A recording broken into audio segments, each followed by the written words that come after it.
আপনি ঠিক আছেন? আসুন। ধামাকাদার নতুন পর্ব।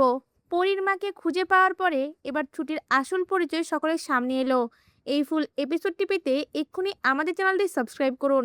এই পর্বে দেখা যায় ছুটি সকালবেলা উঠে সুন্দর করে শাড়ি পরে রেডি হতে থাকে। ছুটিকে এভাবে রেডি হতে দেখে অভি প্রশ্ন করে বলে ওঠে, এত সকাল সকাল রেডি হয়ে কোথায় যাচ্ছেন? তখন ছুটি বলে ওঠে, একজন বিশেষ মানুষের জন্য আমি পুজো দিতে যাব। অভিও তখন বিছানা থেকে উঠে দাঁড়িয়ে বলে ওঠে, আচ্ছা ঠিক আছে, একটু অপেক্ষা করুন, আমিও রেডি হয়ে নিচ্ছি। এই বলে অভি রেডি হয়ে ছুটিকে নিয়ে নিচে নামে।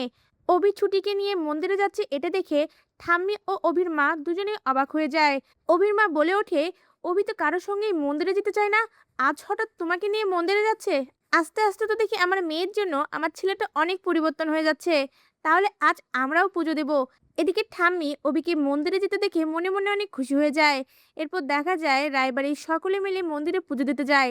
ছুটি মন্দিরের থালা হাতে নিয়ে ঠাকুরের সামনে গিয়ে দাঁড়িয়ে মনে মনে বলতে থাকে, আজ যেন পরীর মা ফিরে আসে, দেখো ঠাকুর। এদিকে ঝুমকি যখন জানতে পারে ছুটির মায়ের ফিরে আসার কামনায় পুজো দেওয়া হচ্ছে, তখন সেটা ঝুমকি কোনোভাবে মেনে নিতে না পেরে পুজো নষ্ট করার প্ল্যান সাজায়। অন্যদিকে দেখা যায় ঠিক সে সময়ে ছুটির আসল মা মন্দিরে প্রবেশ করে আর হোঁচট খেয়ে পড়ে যেতে লাগলে অভি তাকে ধরে ফেলে। পরীর মা বিপাশা তার শাড়ির আঁচলটা মুখে দিয়ে থাকাতে অভি তার মুখটা দেখতে পায় না। অভি এদিকে পরীর মাকে বলে ওঠে, আপনার কিছু হয়নি তো? আপনি মন্দিরে যাবেন, চলেন আমি আপনাকে ঠাকুরের কাছে নিয়ে যাচ্ছি। এদিকে ছুটি তার আসল মায়ের ফিরে আসার কামনায় পুজো দেওয়ার সময় ঝুমকি এসে ঠাকুরের সামনেই ছুটির হাত থেকে থালাটা ফেলে দেয়।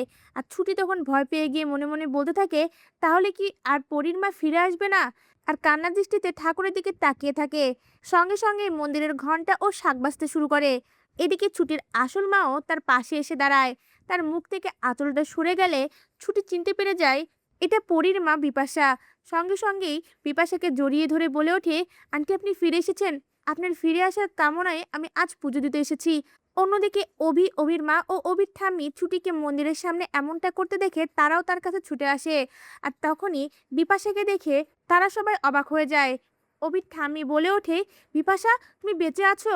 তা ভিউয়ার্স, এবার যদি সকলের সামনেই পরীর মায়ের পাশাপাশি ছুটির আসল পরিচয় সকলের সামনে চলে আসে, আপনাদের দেখতে কেমন লাগবে? আপনাদের মূল্যবান মতামত আমাদের কমেন্টে জানান। ধন্যবাদ।